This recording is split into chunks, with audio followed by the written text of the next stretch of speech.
많은 분들이 성경을 하나님의 말씀이라고 생각을 해서 사실 모든 역사가 그 안에 다 들어있고, 그쵸? 이렇게 생각을 하는데 사실은 성경은 저는 이제 모든 신학대학교에서 제가 모든 과목을 시작할 때, 심지어 히브리어를 가르칠 때도 저는 이야기를 첫 번째로 하게 되는데요.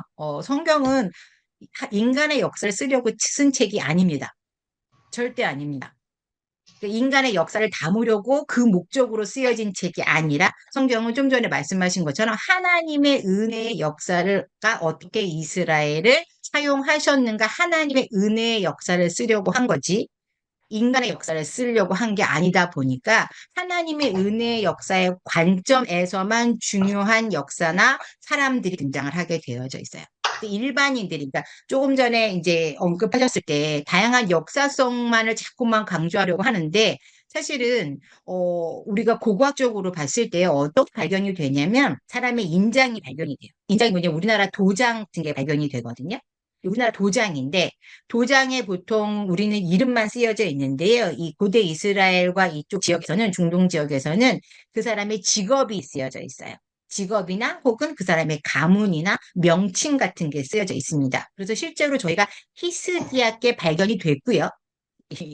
유다 왕 히스기야께 발견이 됐고 거기 헤제키야후라고 쓰여져 있고요.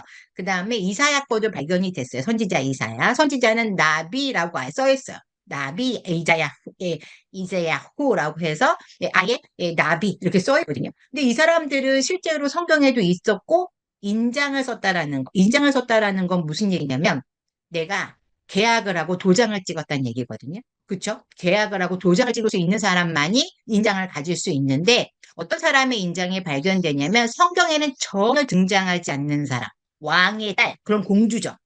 왕의 아들, 그런 왕자죠.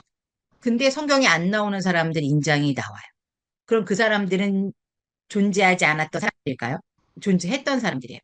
그렇게 왕의 딸 누구, 왕의 아들 누구라는 인장을 만들었다는 건 그 사람들은 당연히 그 인장을 가지고 어딘가에 사인을 하는 그런 굉장한 직책을 가졌던 사람이라는 역사적인 인물이라는 것으로 우리가 봤을 때 그 사람들을 성경 안에서 발견하지 못했다고 해서 그 사람들이 성경의 역사에 배반된 사람이기 때문에 이 사람들은 존재하지 않아. 이렇게 얘기할 수는 없거든요.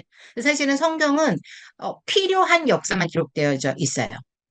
하나님의 은혜를 어떻게 인간들에게, 이스라엘에게 알려야 하는가에 대한 역사만 기록되어져 있지, 인간의 모든 소소한 역사가 다 기록되어져 있는 게 아니기 때문에 그걸 찾으러 다니게 되면 성경이 마치 거짓말이 되고 나쁘게 되죠.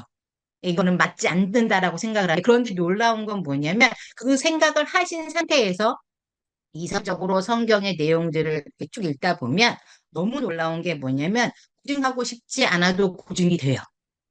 단 한 글자, 단 한 줄만으로도 이 역사가 이렇게 딱 맞물리는 내용들이 등장하는 경우가 굉장히 많습니다.